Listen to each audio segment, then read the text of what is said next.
ဟုတ်ကဲ့ပါဒါကတော့ကျွန်တော်ဒီဗီဒီယိုလေးကတော့ဒီ Excel အခြေခံအသုံးပြုနေတဲ့ကျွန်တော်တို့နောက်ထပ် level 2ပဲဖြစ်ပါတယ်เนาะအဲ့တော့ကျွန်တော်အရင်ဗီဒီယိုမှာလည်းကျွန်တော်အခေါ်အဝေါ်လေးနဲ့ပတ်သက်ပြီးတော့ကျွန်တော်ပြောခဲ့ပြီးပါပြီအဲ့တော့ကျွန်တော်ဒီဗီဒီယိုလေးမှာကျွန်တော်တခြားနည်းလမ်းလေးကျွန်တော်ပြောပြမယ်เนาะโอเคဒါကတော့ကျွန်တော်ဒီခြား website ကနေတော့เนาะကျွန်တော်ဗီဒီယိုဟောပေါ့ movie အကြောင်းလေးကိုကျွန်တော်ဖြည့်တာပါเนาะဒီ data လေးကိုကျွန်တော်ဖြည့်ပေးရတယ်အဲ့တော့ဒီမှာအရင်ဆုံးကျွန်တော်စလိုက်ကြအောင်အရင်ဆုံးကျွန်တော်ဗာပြောချင်တာလဲဆိုတော့အရင်ဆုံးအနေနဲ့ကျွန်တော်ဒီမှာပေါ့နော် column B မှာပေါ့ column B မှာဆိုရင်ကျွန်တော်တို့စာရရိုက်တာပေါ့နော်ဒါကျွန်တော်ဖြည့်ရ data လေးဖြည့်ရတယ်ဆိုရင်ဒီမှာဒါဆိုလဲစာတွေကိုကျွန်တော်သိချင်မမြင်အောင်ပေါ့နော်ဒီ column တစ်ခုထဲမှာကျွန်တော်တို့သိချင်မမြင်အောင်မမြင်အချင်းချင်းရင်ဒီလိုမျိုး click နှစ်ချိန်နှိပ်တာလည်းရတယ်နှစ်ချက်နှိပ်လိုက်တဲ့အချိန်ကျရင်တော့ကျွန်တော်တို့ဒီလိုမျိုးပေါ့အရင်အရှိပြတောင်းပေါ့နော်အဲ့တော့ကျွန်တော်အဲ့လိုမျိုးမလုပ်ဘူးဒီကဘယ်လိုဝင်လဲလုပ်လဲဆိုတော့ကျွန်တော်ဒီမှာမြင်ရတယ်ဗျာမသိဘူးဗျဒီမှာ red text ဆိုတာရှိတယ်เนาะအဲ့တော့ကျွန်တော်တို့တွေက column B လို့ကျွန်တော်တို့ select မှတ်လိုက်မယ် select မှတ်ပြီးသွားဆိုတော့လည်းကျွန်တော်ဒီမှာ red text လေးကိုကျွန်တော်နှိပ်လိုက်မယ် red text လေးကိုကျွန်တော်နှိပ်ကြည့်လိုက်ပြီဆိုတော့လည်း okay ကျွန်တော်တို့အရှိကြီးဖတ်ကြမလို့တော့ဗောနော်ကျွန်တော်စာရေးလက်တရားမြင်ရတယ်တချောင်းနဲ့လည်းပဲကျွန်တော်တရားရှင်းရှင်းလင်းမြင်ရတယ်ဗောနော်အဲ့လိုပုံစံမျိုးဖြစ်တယ် okay နောက်တစ်ခုအနေနဲ့ကျွန်တော်ဒီ data လေး movie လေးမှာကျွန်တော်တို့ခေါင်းစဉ်လေးကျွန်တော်တို့လိုအပ်နေရဗောနော်တိုက်တယ်လေးလိုအပ်တယ်အဲတိုက်တယ်ကိုကျွန်တော်ထုံးစံအတိုင်းပဲโอเคထုံးစံတိုင်းပဲကျွန်တော်တို့ဒီစာရဲ့အပေါ်ဆုံးမှာဖြည့်ချင်တာပေါ့နော်အဲ့တော့ကျွန်တော် row ကိုပေါ့နော် row အသစ်လေးကျွန်တော်တို့ထည့်ချင်တာ row အသစ်ထည့်ချင်တာဖြစ်တဲ့အတွက်ကြောင့်တစ်ကြောင်းပေါ့နော်အဲ့အပေါ်ဆုံးမှာ row တစ်ကြောင်းအသစ်ထည့်ချင်တာအဲ့တော့ကျွန်တော်တို့ select မှတ်လိုက်မယ်ဒီrow 1ကနေပြီးကျွန်တော်တို့တစ်ချက်နှိပ်လိုက်မယ်နော်လိုလေးဖြစ်သွားပြီဆိုတာနဲ့ right click လေးနှိပ်လိုက်မယ် right click နှိပ်ပြီးတော့ insert ဆိုတာရှိရဗ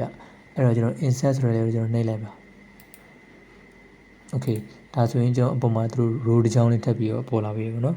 okay အဲ့ချင်းကြမှာကျွန်တော်တို့လိုချင်တဲ့ခေါင်းစဉ်ပေါ့နော် okay ကျွန်တော်တို့ခေါင်းစဉ်တစ်ခုထည့်လိုက်မယ်ကျွန်တော်တို့မျက်စိများအဆင်ပြေထည့်လိုက်ရပါတော့ကျွန်တော်တို့ cruising movie ပေါ့ movie of all time ပေါ့နော်ဒါကျွန်တော် website ကနေ movie အကြောင်းလေးကျွန်တော်ရှာပြီးတော့ဖြည့်ရတာပါ all time okay ကျွန်တော်ခေါင်းစဉ်ဖြည့်လိုက်ဆိုတော့ ਨੇ message မြင်လားမသိဘူးကျွန်တော်တို့နည်းနည်းတော့အလယ်မကြောက်ဘူးဗျာနော်အလယ်မကြောက်ပဲねကျွန်တော်ဒီဘက်မှာလည်းကြည်ရအဆင်မပြေဖြစ်နေမှာနော်အဲ့ချင်းကြရင်ဘယ်လိုလုပ်အောင်လဲဆိုတော့ကျွန်တော်ဒီကနေပြီးတော့ဒီပေါ့နော် A column နေပြီးတော့စပြီးကျွန်တော်တို့အစုံเนาะ GC ပေါ့ geography ကျွန်တော်တို့ဆက်လက်မှတ်ပေးလိုက်မယ်မှတ်ပေးပြီးဆိုတော့ねဒီမှာရှိရဗျာ March and Center ဆိုတာရှိရเนาะokay အဲ့ဒါလေးကိုကျွန်တော်တို့တစ်ချက်နှိပ်လိုက်โอเคဒါဆိုရင်ခေါင်းစဉ်ကကျွန်တော်အလဲလဲရောက်အောင်မယ်ပေါ့နော်ဒီဟိုဘက်ဒီဘက်လဲကျွန်တော်အဆင်ပြေပါမယ်โอเคပြီးသွားပြီဆိုတော့ ਨੇ ဒီမှာ message များအဆင်ပြေတဲ့ format တွေကျွန်တော်သုံးလို့ရမယ် conditional format တွေအများကြီးရှိရပါတော့နော်โอเคပြီးရင် sales style နဲ့မှာဆိုလဲဒီမှာပေါ့နော်အခုချက်တဲ့နီလန်းလေးအများကြီးသုံးလို့ရ heading 1 2เนาะအခုကျွန်တော်ကတော့ heading 1လို့ပဲကျွန်တော်ကြည့်လိုက်နှိပ်လိုက်โอเคဒါဆိုရင်ကျွန်တော်ဒီလိုလေးဖြစ်သွားပြီကျွန်တော်ခေါင်းစဉ်လည်းတက်ပြီးသွားပြီเนาะပြီးတော့အားလုံးအဆင်ပြေသွားအောင်ကျွန်တော်ဒီမှာအကုန်လုံးဆက်လက်မှတ်ပြီးတော့ကျွန်တော်အလဲအောင်เนาะ margin center အလဲမှာကျွန်တော်ဒါလေးကိုနှိပ်လိုက်မယ် center okay ရပါပြီ okay ဒါလေးပြီးသွားပြီဆိုရင်နောက်တစ်ခုအနေနဲ့ကျွန်တော် cent ဟိုပါပေါ့ဒေါ်လာဆိုင်းလေးကျွန်တော်ပြမယ်เนาะဒီ formula ရှိတဲ့ဟာလေးပေါ့ပြီးသွားရင်ကျွန်တော်ဒီမှာနံပါတ်တွေရှိရဲ့ဒီ column ကနေပြီးတော့เนาะ F column ဒီကျွန်တော်3ခုကိုကျွန်တော်ဆက်လက်မှတ်ပြမယ် okay မှတ်ပြပြီးသွားပြီဆိုတော့ねကျွန်တော်ဒေါ်လာဆိုင်းလေးပေါ့เนาะဒီဘက်မှာ okay ကျွန်တော်ဒေါ်လာဆိုင်းလေးကျွန်တော်နှိပ်လိုက်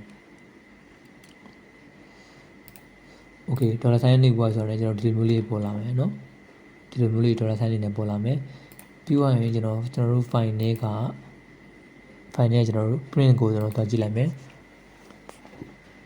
okay print preview ဆိုရင်ကျွန်တော်တို့မြင်တဲ့အတိုင်းပဲကျွန်တော်တို့ format ချရတဲ့အတိုင်းပဲပေါ့နော်ဒေါ်လာဆိုင်းလေးနဲ့တို့လာပြပေးရပေါ့အဲဒါကျွန်တော်မိတ်ဆွေများကဘာပဲပြင်တာကျွန်တော် print preview မှာလာကြည့်လို့ရတယ်เนาะဘယ်လိုမျိုးဘယ်ဟာလေးရပါတယ်ဘယ်စားလေးရပြတ်သွားတယ်ဘာညာပြင်ကြည့်လို့ရတယ် okay ကျွန်တော်ပြန်သွားလိုက်မယ် okay ဒေါ်လာဆိုင်းလေးမြင်ပြီးသွားဆိုရင်ကျွန်တော်မိတ်ဆွေများတတိထားမိလားမသိဘူးကျွန်တော်ဒီမှာဒီ line လေးပေါ့နော်ဒီ line လေးပါဒီ line လေးရဲ့ဘာလေးဆိုတော့ကျွန်တော် print preview line ပါเนาะနှိပ်ယူဆိုရင်ကျွန်တော်ဒါ print ရဲ့ line အစုံပေါ့เนาะအဲ့လိုလေးပြရတယ်ဒါအနည်းတော့ကျွန်တော် quality ဖြစ်နေအဲ့ဒါကြောင့်ကျွန်တော်ထင်တယ်ဒီ rank လေးက ဒီနံပါတ်ပေးတာကျွန်တော်မလိုဘူးထင်တယ်အဲ့တော့ကျွန်တော်နည်းလေးပြန်ကျင်းလိုက်မယ်ဒီဘက်ကိုပြန်ကျင်းလိုက်မယ်ဆိုရင် okay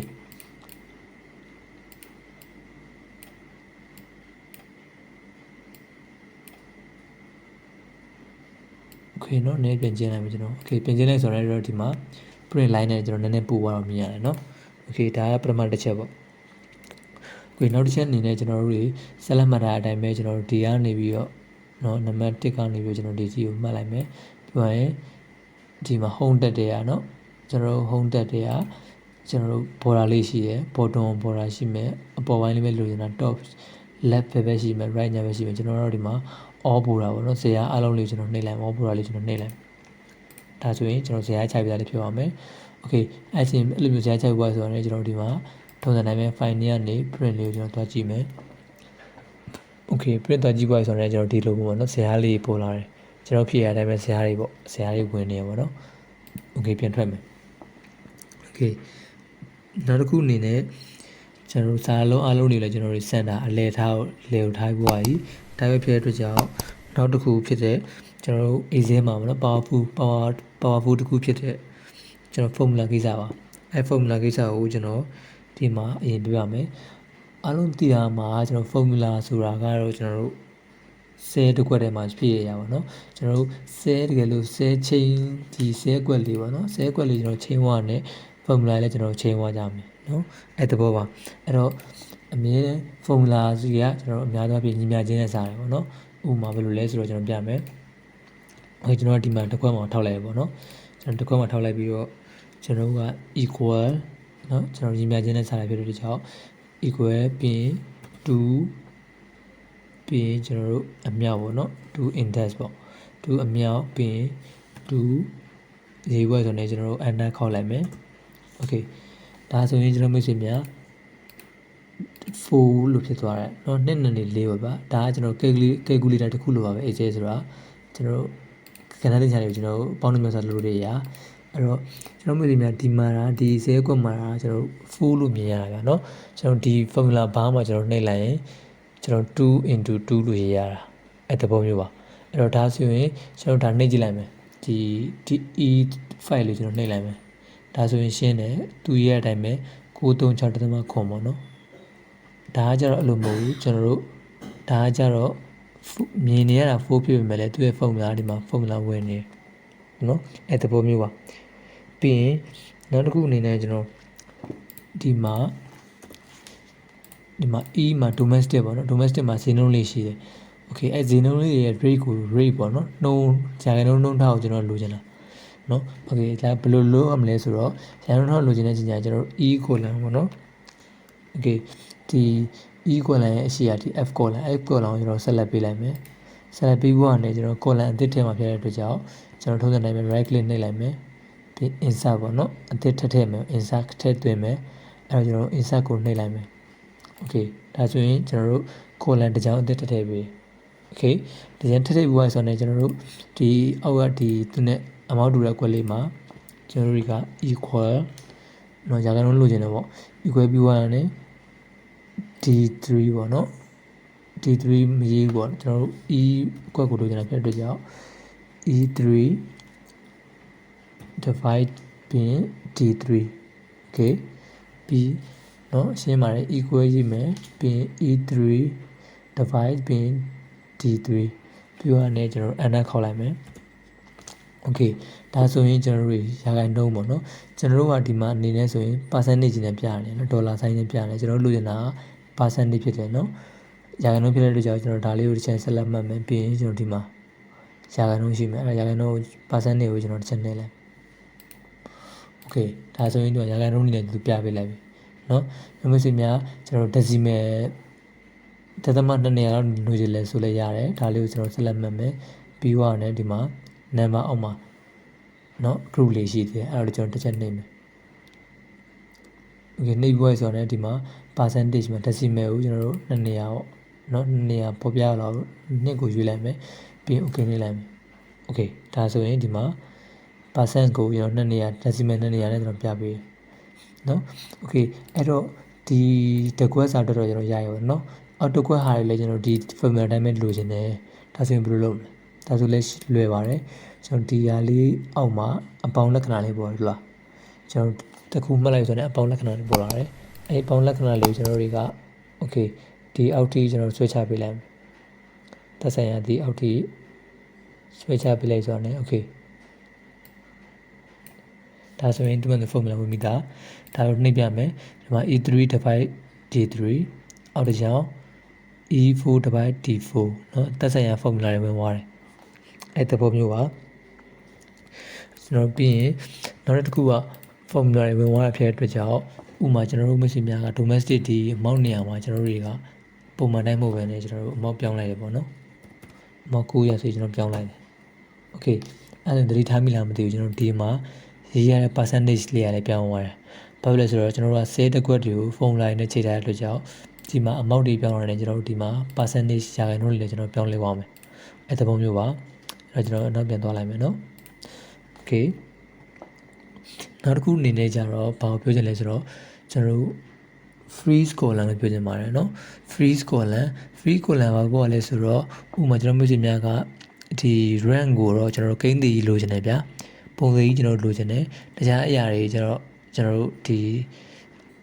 အစင်လိုက်မြင်စင်တယ်ပေါ့เนาะ rank ကိုကိန်းတည်ဒီ column A ကိုကျွန်တော်ပုံစံကြီးထားရမယ်ပြီးရင်ဒီ B column နေပြီးတော့ H column ဒီအရှင်ပေါ့เนาะတွားနေတာမျိုးလိုချင်တာအဲ့လိုဘယ်လိုလုပ်ရမလဲဆိုတော့ကျွန်တော်တွေကဒီ rank ကနေပြီးတော့ detail ဆက်လက်မှတ်မယ်မှတ်ပြီးွား okay sorry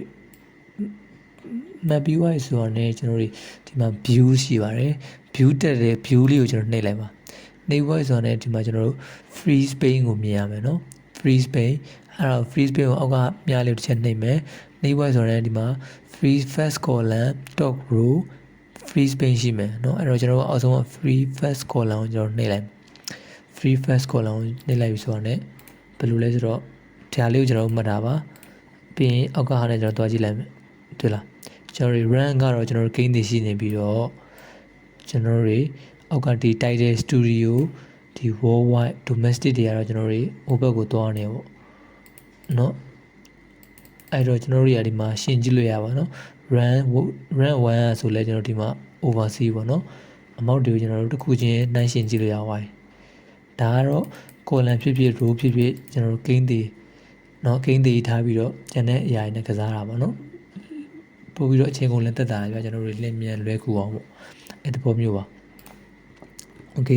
နောက်တစ်ခုအနေနဲ့ကျွန်တော်နောက်ဆုံးအနေနဲ့ကျွန်တော် total sum လေးကျွန်တော်ပေါင်းပြမယ်ပေါင်းလက်လေးပေါ့เนาะ total sum ကိုပြောမယ်အဲ့တော့ဘယ်လိုလဲဆိုတော့ကျွန်တော်တို့ဒီမှာဒီကွက်လေးမှာကျွန်တော်တို့လိုချင်တာ total ပေါ့เนาะ total amount လေးကျွန်တော်တို့လိုချင်တယ်ဗျာ total amount လိုချင်တယ်โอเคအဲ့တော့ဒီကောင်လေးအားလုံးရဲ့ total amount ကျွန်တော်တို့လိုချင်တာเนาะလိုချင်တဲ့အတွက်ကြောင့်ကျွန်တော်တို့ formula တက်ကျွန်တော် formula ဒီတက်က formula တက်ကနေပြီးတော့ဒီမှာ message မြင်လားမသိဘူး auto send ဆိုတာဟာလေးရှိရယ် okay auto send ဆိုတာဟာလေးရှိရယ်အဲ့တော့ဒါလေးကလည်းအလွယ်လုပ်လို့ရတယ်အဲ့တော့ကျွန်တော်ကအခုဒီမှာအသေးစိတ်ကျွန်တော်အခြေခံပြနေပြတဲ့တရားကိုကျွန်တော် formula bar ကဒီ auto send လေးကျွန်တော်မသုံးပြတော့ဘူးเนาะကျွန်တော် home တက်တဲ့ကပဲကျွန်တော်တို့ဒီမှာ auto send လေးရှိမယ်เนาะ home တက်ကလည်း auto send နေတာနဲ့ကျွန်တော်တို့အစင်လိုက်ပေါင်းပေးသွားတာပေါ့เนาะအဲ့တော့normal ဆိုရင်မိတ်ဆွေများကကျွန်တော်ညီမြချင်းခံမယ်ဗျာခံမျိုးကနေကျွန်တော်တို့ပေါင်းခြင်းနဲ့ဒီမှာ D3 ပေါ့เนาะ D3 ခံမယ်ပြီးရင်8အပေါင်းကျွန်တော်တို့ပြီးရင် D4 ပြန်လာမယ်ပြီးရင်အပေါင်းပြန်နှိပ်မယ်ပြီးရင်ကျွန်တော်တို့ D5 ပြီးရင်အပေါင်းကျွန်တော်တို့အများကြီးပေါင်းသွားရင်ကျွန်တော်တို့အချိန်ကြီးကြာရောဗျာเนาะအဲ့တော့ဒါလေးပေါင်းမယ်ဆိုရင်ဒီအမောက်ထွက်လာတယ်အဲ့တော့ကျွန်တော်တို့ကဒီတကူချင်းကျွန်တော်တို့မပေါင်းတော့ပဲね auto send အနေနဲ့မှာ home tab တွေကကျွန်တော်ဒီမှာ auto send လေးရှိတယ် okay auto send လေးကိုကျွန်တော်တစ်ချက်နှိပ်လိုက်မယ် okay နှိပ်ဖို့ဆိုတော့ဒီမှာကျွန်တော်2 select ပြရတဲ့အတိုင်းပဲဒီ D3 ကနေတော့အောက်ဆုံး D2 အစင်လိုက်ပေါင်းပေးရတယ်ပေါ့နော်ပေါင်းပေးဖို့ဆိုတော့ကျွန်တော်တို့ n နဲ့ခေါက်ချလိုက်မယ် okay ဒါဆိုရင်ဒီမှာဒီကောင်အားလုံးရဲ့ပေါင်းလက်ကိုဒီမှာကျွန်တော်တို့လာပြပေးတဲ့သဘောပါเนาะပြီးသွားဆိုရင်လည်းဥပမာမိတ်ဆွေများကဒီ e column ပေါ့เนาะဒီ column ကိုလည်းကျွန်တော်တို့ပေါင်းလက်ထွက်ခြင်းတယ်ဒါဆိုရင်လည်း formula ချကြမလို့ဘူးလွယ်လွယ်လေးဒီအကွက်လေးကိုရောနှိပ်လိုက်မယ်ကျွန်တော်တို့ပေါင်းပြီးသားအကွက်လေးကိုနှိပ်မယ်ပြီးရင်ဒေါက်လေးကိုလာမယ်အပေါင်းလေးပေါ်လာရင်ညာဘက်လေးကိုကျွန်တော်ဆွဲလိုက်မယ် okay ဒါဆိုရင်လည်း အစင်လိုက်ဒီကောင်းရဲ့အားလုံးရဲ့ပေါင်းလက်ကိုဒီမှာလာပြီးတော့ဖော်ပြပေးရအောင်နော်အဲ့လိုမျိုးလွယ်လွယ်ကူကူလည်းကျွန်တော်သုံးလို့ရမယ်ပြီးရင်ဥပမာဒီအကွက်ကိုလည်းကျွန်တော်လိုချင်တယ်နော်ဒီကြီး column ကိုလည်းကျွန်တော်ပေါင်းလက်ထွက်ချင်တယ်ရရတယ်အဲ့တော့ဒီလိုမဆွဲချင်ဘူးဆိုလဲဒီ column လေးကိုကျွန်တော်တို့ copy ကို control C လေးနှိပ်လိုက်မယ် copy ကူးမယ်ပြီးရင်ဒီမှာလာပြီးတော့ control V နဲ့ paste ပြန်ချလိုက်မယ် okay ဒါဆိုရင်ဒီမှာ amount တွေပြန်ပြောင်းပြီးသွားပြီနော်ဒီဟာဆိုရင်ဒီကောင်က E3 ကနေ E12 ပေါ့နော်ကျွန်တော်တို့ကဒီ formula လေးကို copy ကူးပြီးတော့ G မှာလာချတဲ့အတွက်ကြောင့်ဒီမှာဆိုလဲ G3 ကနေ G12 okay နော်ဒါဆိုရင် formula လေးကျွန်တော်တို့လာထည့်ပေးတယ် okay အဲ့တော့အားလုံးကျွန်တော်မိတ်ဆွေများဒီ video လေးကတော့ကျွန်တော်ဒီနေ့ဒီလောက်ပါပဲเนาะကျွန်တော်ဒီ video လေးမှာကျွန်တော် formula တွေချိန်တာလေးတွေကျွန်တော်ပြပြရတယ်ပေါ့เนาะအဲ့တော့နောက် video မှာလည်းကျွန်တော်တခြား charge ပေါ့เนาะကျွန်တော်ဇယားကွက်လေးတွေเนาะကျွန်တော်တို့ရာခိုင်နှုန်းလေးတွေတိုင်းတာဇယားကွက်လေးတွေချပြတာလေးကိုကျွန်တော်